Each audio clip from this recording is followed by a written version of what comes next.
ओम शांति।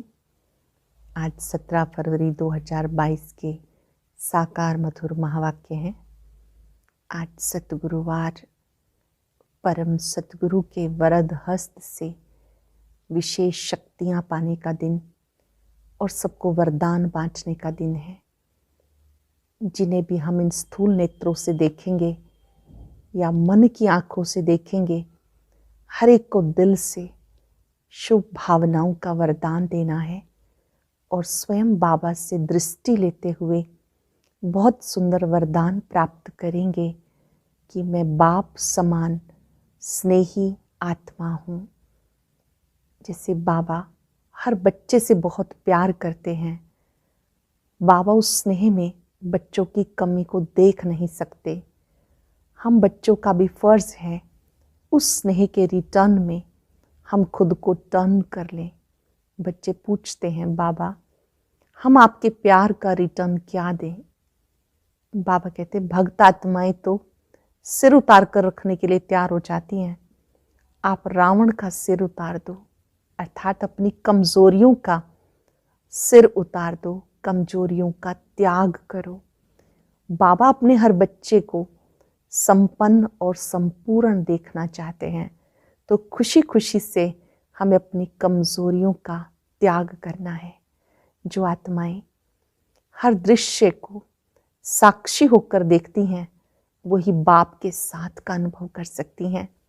बाबा के साथ का अनुभव करने के लिए संसार के हर दृश्य को साक्षी होकर के देखना है। कोई भी दृश्य को देखना है, समझना है, लेकिन तुरंत प्रतिक्रिया नहीं करनी है। तुरंत प्रतिक्रिया करेंगे तो बात बिगड़ जाएगी। सोच समझकर रिस्पॉन्स करना है। आज बहुत सुंदर बात बाबा समझा रहे हैं कि सिर पर अनेक जन्मों के पापों का बोझ है। बाबा की याद से उस पापों के बोझ को उतार देना है। बिना बाबा को याद किए ये बोझ उतरेगा नहीं। जितना आप याद करेंगे, चक्र फिराएंगे, उतना ये बोझा उतरता जाएगा। ये कर्म भोग, बीमारियां आदि ये भी अंत तक रहनी है। ज्ञान योग से अपने को मजबूत बनाओ। ज्ञान योग से एवर हेल्दी वेल्दी बन जाओ। कर्मातीत अवस्था को पाना है तो कर्म करते करते एक बाबा को याद करो। बाबा ने याद दिलाया, इस समय तुम बच्चों की चढ़ती कला होती है। जब आपको बाबा की पहचान मिलती है तो राजधानी स्थापन होती है। राजधानी स्थापन में भी ब्रह्मा कुमार कुमारियां कोटों में कोई आके बनते हैं। उसमें से भी कोई कोई आश्रयवत सुनंती, कथंती, भागंती हो जाते हैं। ओहो माया, तुम कितनी दुष्ट हो। कामेशु, क्रोधेशु कितना बीच में विघन डालते हैं। बाबा कहते ये विघन भी पड़ने ही है, अत्याचार भी होने ही है। आप बच्चों को डरना नहीं। आपको तो एक बाप की याद से आत्मा को संपूर्ण पावन बनाना है, श्रेष्ठाचारी बन जाना है। इस समय चढ़ती कला का समय है। सबको संदेश देते जाओ, कोई भी रह ना जाए। भले आपको उसके लिए गालियां भी खानी पड़े तो भी कोई हर्जा नहीं। संदेश सबको देना है कि बाबा आया हुआ है। ये जो प्रदर्शनी आदि लगती है, बहुत से लोग आते हैं समझने के लिए। उन्हें बताना है बाबा ही आकर त्रिलोकी नाथ, त्रिकालदर्शी बनाते हैं। ब्राह्मण आत्माएं ही जब बाबा को पहचान जाती हैं तो त्रिलोकी नाथ, त्रिकालदर्शी बनती हैं। जो बच्चे बाबा को याद करते हैं वो ये समझते हैं कि ज्ञान से हमें मुक्ति, जीवन मुक्ति मिलती है। कुछ आत्माएं मुक्ति चाहती हैं तो योग से मुक्ति का अनुभव होता है, ज्ञान से जीवन मुक्ति का अनुभव होता है। अभी बाबा बच्चों को मुक्ति, जीवन मुक्ति का वर्षा देने के लिए आए हैं। आज चलते फिरते ये याद रखेंगे, सर्वशक्तिवान बाबा मेरा साथी है। हर दृश्य को साक्षी होकर देखना है और अपनी कमजोरियों को खुशी खुशी स्वाहा कर देना है।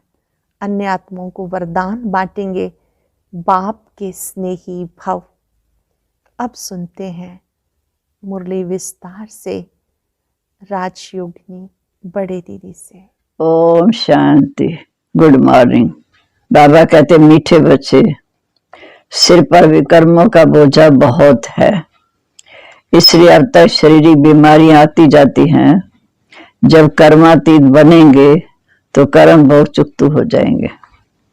प्रश्न है, सभी का टेंशन खिंचवाने के लिए इस यूनिवर्सिटी का कौन सा नाम होना चाहिए? बाबा कहते सच्चा सच्चा ज्ञान विज्ञान भवन, पांडव भवन। ज्ञान विज्ञान अर्थात नॉलेज से वेल्थ, विज्ञान अर्थात योग से हेल्थ मिलती है।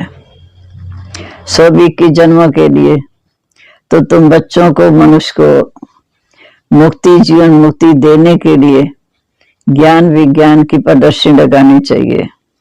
ज्ञान विज्ञान भवन से सबका टेंशन जाएगा, क्योंकि ज्ञान विज्ञान बहुत ऊंची, दिल्ली में बहुत ऊंचा भवन है। गीता हमारे तीर्थ न्यारे हैं। ओम शांति। तीर्थों पर मनुष्य चारों धामों का चक्कर लगाते हैं। अब उनका फेरा क्यों लगाते हैं? ये सृष्टि का चक्र है। सतयुग, त्रेता, द्वापर, कलयुग, फिर संगम युग, फिर सतयुग। जितना बाप को याद करेंगे, चक्र को फिराएंगे, उतने भी कर्म विनाश होंगे। जितना बाप को याद करेंगे, चक्कर फिराएंगे, उतने भी कर्म विनाश होंगे। तो बाबा को बहुत प्यार से याद करना पड़े, क्योंकि विकर्मों का बोझा सिर पर बहुत है। बाबा कहते शारीरिक बीमारियां तो अंत तक चलनी है, कर्म बहुत अंत तक रहता है, ये निशानी है। जब तक कर्मातीत अवस्था को नहीं पहुंचते, तब तक कुछ न कुछ दुख होता रहेगा। पिछाड़ी में ये सब खत्म हो जाएंगे। अपना मुख्य ज्ञान और योग। दिल्ली में ज्ञान विज्ञान भवन है। सच्चा सच्चा ज्ञान विज्ञान भवन तो ये है। ज्ञान माना नॉलेज, जीवन मुक्ति, विज्ञान माना मुक्ति। योग को विज्ञान कहा जाता, विज्ञान से मुक्ति, ज्ञान से जीवन मुक्ति, माना ज्ञान से स्वर्ग की प्राप्ति, और योग से भी कर्म विनाश होते। तो ज्ञान विज्ञान भवन जो उनको समझानी देनी पड़े, तो ज्ञान विज्ञान की प्रदर्शनी होनी चाहिए। उस ज्ञान विज्ञान में तो सभी मनुष्य, फॉरनर्स आदि आकर के भारत का ये सहज राजयोग और ज्ञान समझे। जैसे हम लिखते हैं रियल गीता ज्ञानदाता, ऐसे ये भी लिखना पड़े ज्ञान विज्ञान भवन। बाबा डायरेक्शन देते हैं कि रियल ज्ञान विज्ञान भवन, पांडव भवन लगा दो, नाम लगा दो, तो सबको क्लियर हो जाएगा कि जैसे वो भी ज्ञान विज्ञान भवन है, ऐसे ये भी ज्ञान विज्ञान भवन, पांडव भवन। फिर साथ में ये भी लिखो कि ज्ञान से जीवन मुक्ति, एवर हेल्दी। विज्ञान अर्थात योग से एवर वेल्दी। कैसे बनते हैं सो आकर समझो। वह समझेंगे तब जब बराबर प्रैक्टिकल में देवी देवता पद, सुख शांति का मिल रहा हो। ये एक को समझाने की बात नहीं, इस पर प्रदर्शनी मेला करो, हजारों आकर समझेंगे। बाकी युक्ति बताते हैं, झट कपड़ा प्रिंट कराकर लगा दो। कुछ भी बनाने में आजकल देरी नहीं लगती। कपड़ा प्रिंट बना के उसमें ज्ञान विज्ञान भवन लिख के नीचे ये लिख दो, ताकि वह करके इनको समझे। चित्र हमारे बहुत अच्छे हैं, कोई भी देशी चाहे विदेशी आकर समझे।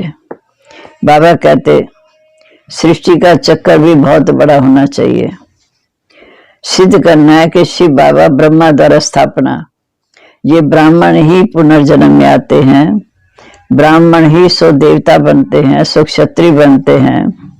ये अच्छा चित्र बनाकर बाजू में लगा देना चाहिए, ताकि समझने वाले समझ जाएं कि इस ज्ञान योग से स्वर्ग कैसे बनता है। ये ब्राह्मण है, सब अडॉप्टेड बच्चे। शिव बाबा ने ब्रह्मा द्वारा बच्चों को अडॉप्ट किया। समझाने की बड़ी युक्ति चाहिए, सबको निमंत्रण भेजना चाहिए। चित्रों पर समझाना तो बहुत सहज है, कि परमपिता परमात्मा द्वारा राजयोग सीख नई राजधानी स्थापन हो रही है।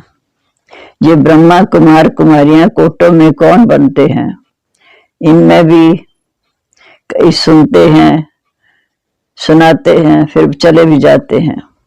या गरीब भी हैं, साहूकार भी हैं, तो बीच वाले भी हैं। बाबा ने समझा दिया, ज्ञान यज्ञ में अनेक प्रकार के विघ्न पड़ते हैं, बहुत अत्याचार होंगे। कामेशु क्रोधेशु है ना, विष ना मिलने के कारण मारते हैं। बाबा तो कहते जो श्रीमत पर चलेंगे, श्रेष्ठाचारी बनेंगे, वही स्वर्ग में चलने लायक बनेंगे। बाबा तो आते हैं पतित भ्रष्टाचारी दुनिया में। इस रावण राज्य में तो पहले काम महाशत्रु है। श्रेष्ठाचारी दुनिया को कहा जाता है संपूर्ण निर्विकारी। सतयुग में राम राज्य में तो विष होता नहीं, ये है रावण राज्य, तभी रावण को हर वर्ष जलाते हैं। इस समय श्रेष्ठाचारी को हो ना सके।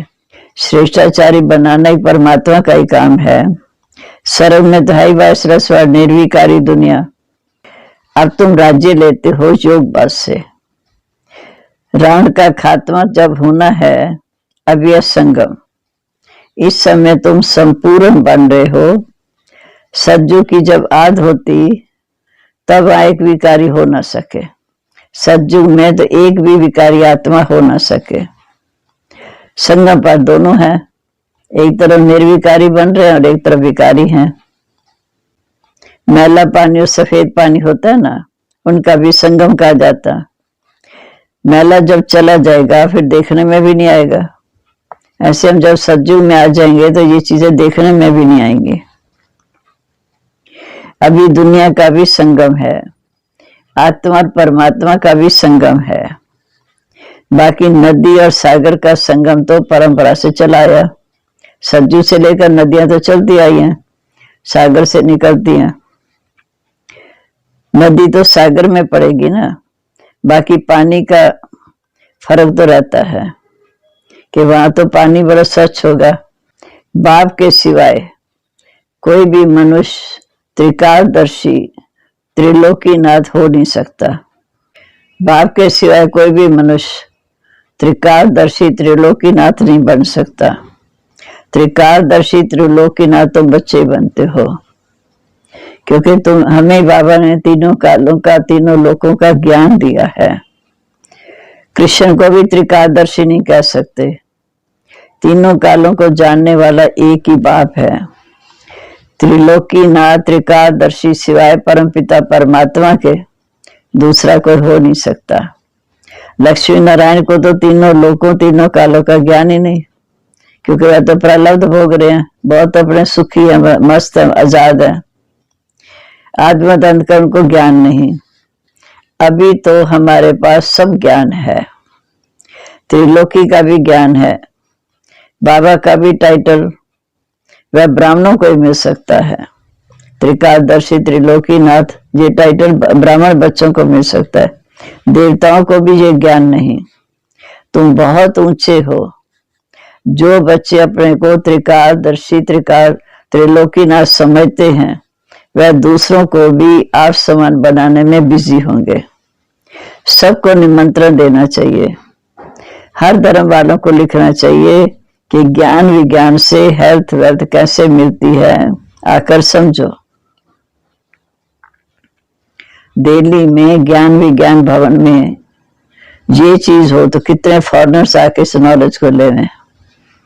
ज्ञान विज्ञान भवन में अगर ये चीजें हों, ऐसे बड़े बड़े चित्र हों, तो कितने आकर समझे। आखिर अंत में तो सबको समझना ही है। विनाश भी अवश्य होना है, तो क्यों ना बाबा को याद कर अपनी श्रेष्ठ अवस्था बनाए। जितनी जितनी आत्मा शुद्ध होती जाएगी, उतना पद भी ऊंचा मिलेगा। देवी देवता धर्म वाले नॉलेज को पसंद करेंगे, मुक्ति में रहने वाले सिर्फ याद करेंगे, और जीवन मुक्ति में रहने वाले देवी देवता धर्म वाले इस नॉलेज को समझेंगे। तुम बच्चों की दिन प्रतिदिन उन्नति होती जाएगी, तुम ऊपर जाते रहते हो, वह नीचे गिरते रहते। तुम्हारी तो चढ़ती कला है, बाकी सबकी उतरती कला है। सबको वापस जाना है, बाकी वर्षा तो सबको लेना है। ये भी समझते हैं कल्लभ पहले जो जिसने पद पाया, जिस प्रकार से पाया, वह सब साक्षी होके देखते रहते हैं। आएंगे तो बहुत, और दिन प्रतिदिन युक्तियां भी बहुत अच्छी अच्छी निकलती हैं। ज्ञान विज्ञान भवन नाम हो और अच्छे अच्छे चित्र हों, तो वहां तो देवताएं भी डांस करते हैं। दिन प्रतिदिन युक्तियां भी अच्छी अच्छी निकलती रहती, वहां तो देवताएं भी डांस करते हैं। वह तो खुशी से खेल पाल करते। ये आर्ट आदि तो यहाँ का रिवाज है। वहां तो प्रिंस प्रिंसेस चेतन में खेलते हैं। बाइस्कोप आदि वहां कुछ नहीं होता। इन सब बातों को तुम जहां ही जानते हो कि संगम पर बाबा ने सारे सृष्टि चक्र का ज्ञान दिया। बाप को तुम पहचानते हो। मनुष्यों की बुद्धि में थोड़ी बैठता कि ये कौन है, क्योंकि नाम सुना है श्री कृष्ण का, और चित्र भी श्री कृष्ण का फर्स्ट क्लास, पर नाम है श्याम सुंदर। सुंदर से श्याम, श्याम से सुंदर। काम चिता पर बैठने से सब श्याम बन जाते, और ज्ञान चिता पर बैठने से फिर आधा कल्प गोरे बन जाते। सतयुग त्रेता में गोरे, द्वापर कलयुग श्याम।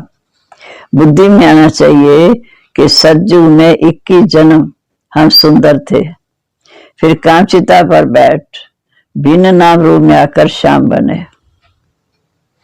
तो लोग समझ नहीं सकते कि काला क्यों किया। तुम जानते हो, अब कैसे समझाएं, किसका चित्र दें, श्याम और सुंदर किसको कहें। ऐसे नहीं कि रामचंद्र को भी श्याम सुंदर कहेंगे, नहीं। इस समय तो सभी काले हैं, ये समझने की बातें हैं। है तो बहुत अच्छी, परंतु जब कोई अच्छी रीति समझे तो समझो। प्रदर्शनी में सीखने का चांस अच्छा है। हो सकता है अच्छी अच्छी बच्चियां भी मैदान में, सेवा के मैदान में आ जाए, बाकी उनको देख दूसरे सीखते हैं। निमंत्रण तो सबको देना ही है, गालियां तो संगम पर खानी ही है, क्योंकि तभी तो जाकर श्रेष्ठ पद पाएंगे। सहन शक्ति की भी परीक्षा होती है। अच्छा, मीठे मीठे सिक्के लदे बच्चों प्रीत, माता पिता बाप दादा का याद प्यार, गुड मॉर्निंग। रूहानी बाप की रूहानी बच्चों को नमस्ते। रूहानी बच्चों की रूहानी बाप दादा को नमस्ते। नमस्ते बाबा, गुड मॉर्निंग। शुक्रिया बाबा, शुक्रिया। कैसे हम इतना ऊंचा त्रिकादर्शी त्रिलोकी नाथ बनाते हैं। अब धारणा के लिए मुख्य सार। पहली पॉइंट, श्रीमत पर चलकर श्रेष्ठाचारी बनना है। कामा शत्रु पर विजयी बन संपूर्ण निर्विकारी बनना है। श्रीमत पर चलकर श्रेष्ठाचारी बनना है। कामा शत्रु पर विजयी बन संपूर्ण निर्विकारी बनना है। अत्याचारों से डरना नहीं। दूसरा, योग बल से आत्मा को शुद्ध बनाना है। त्रिकालदर्शी त्रिलोकीनाथ बन दूसरे को आप समान बनाने की सेवा में बिजी रहना है। सब धर्म वालों को संदेश जरूर देना है। वरदान, स्नेह के रिटर्न में स्वयं को टर्न करने वाले सच्चे स्नेही सो समान भाव। स्नेह के रिटर्न में स्वयं को टर्न करने वाले सच्चे स्नेही सो समान भाव। बाप बच्चों से अति स्नेह है। बाप का बच्चों से अति स्नेह है, इसे स्नेह की कमी बाप देख नहीं सकते। बाप बच्चों को अपने समान संपन्न व संपूर्ण देखना चाहते हैं। ऐसा बाप बच्चों को भी कहते हो कि बाबा को हम स्नेह का रिटर्न क्या दें। ऐसे बाप बच्चे भी कहते हो, ऐसे आप बच्चे भी कहते हो कि शिव बाबा को हम स्नेह का रिटर्न क्या दें। तो बाप बच्चों से यही रिटर्न चाहते हैं कि स्वयं को टर्न करो, अर्थात स्वयं को बदलो। बाप के स्नेह में कमजोरियों को त्याग दो। भक्त तो सिर उतार कर रखने को तैयार हो जाते। आप शरीर का सिर नहीं उतारो, लेकिन रावण का सिर उतार दो। थोड़ी कमजोरी का सिर नहीं रखो, एकदम संपन्न संपूर्ण बन जाओ। स्लोगन: हर कर्म करते साक्षीपन की स्टेज पर रहो तो बाप आपका साथी बन जाएगा। हर कर्म करते साक्षीपन की सीट पर रहो तो बाप आपका साथी बन जाएगा। अब वह मातेश्वरी जी के अनमोल महावाक्य, संपूर्ण पुरुषार्थ की सिद्धि 21 जन्म सुख की प्रारब्ध। संपूर्ण पुरुषार्थ की सिद्धि 21 जन्म सुख की प्रारब्ध। देखो, परमात्मा के साथ इतना संपूर्ण संबंध जोड़ना है जो 21 जन्म के लिए सुख प्राप्त हो जाए, ये है पुरुषार्थ की सिद्धि। परंतु 21 जन्म का नाम सुन ठंडे मत पड़ जाना। 21 जन्मों के लिए इतना इसी समय पुरुषार्थ भी करें और 21 जन्म के बाद फिर गिरना ही। अगर ये बात सोचेंगे तो सिद्धि क्या हुई। ड्रामा के अंदर आत्मा को जितनी सर्वोत्तम सिद्धि मुकर्रर है वह तो मिलनी ही है। बाप तो आए हमें संपूर्ण स्टेज तक पहुंचाने, परंतु हम बच्चे बाबा को भूल जाते हैं तो जरूर गिरेंगे। इसमें बाप का तो कोई दोष नहीं। अब कमी हुई तो हम बच्चों की। सज्जू त्रेता का सारा सुख इस जन्म के पुरुषार्थ के आधार पर है। जो सज्जू त्रेता में हमें सुख मिलना है या पद मिलना है, वर्तमान के पुरुषार्थ पर है। तो क्यों ना संपूर्ण पुरुषार्थ कर सर्वोत्तम पाठ बजाएं। अरे अच्छे से अच्छा पुरुषार्थ कर पूरा वर्षा लेने। पुरुषार्थ मनुष्य सदा सुख के लिए करता है, सुख दुख से न्यारे होने के लिए कोई पुरुषार्थ नहीं करता। वह तो ड्रामा के अंत में परमात्माए सभी आत्मा को सजा दे पवित्र बनाए पाप से मुक्त करेंगे। ये तो परंपरा का कार्य है। वो अपने मुकर्रर समय पर आप ही आकर बताते हैं कि अब जब आत्माओं को फिर भी पाठ में आना ही पड़ेगा तो क्यों ना अच्छा पुरुषार्थ का सर्वोत्तम फर्स्ट डिवीजन में आए।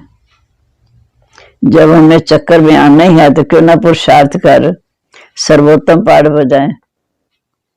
अच्छा जी, ओम शांति।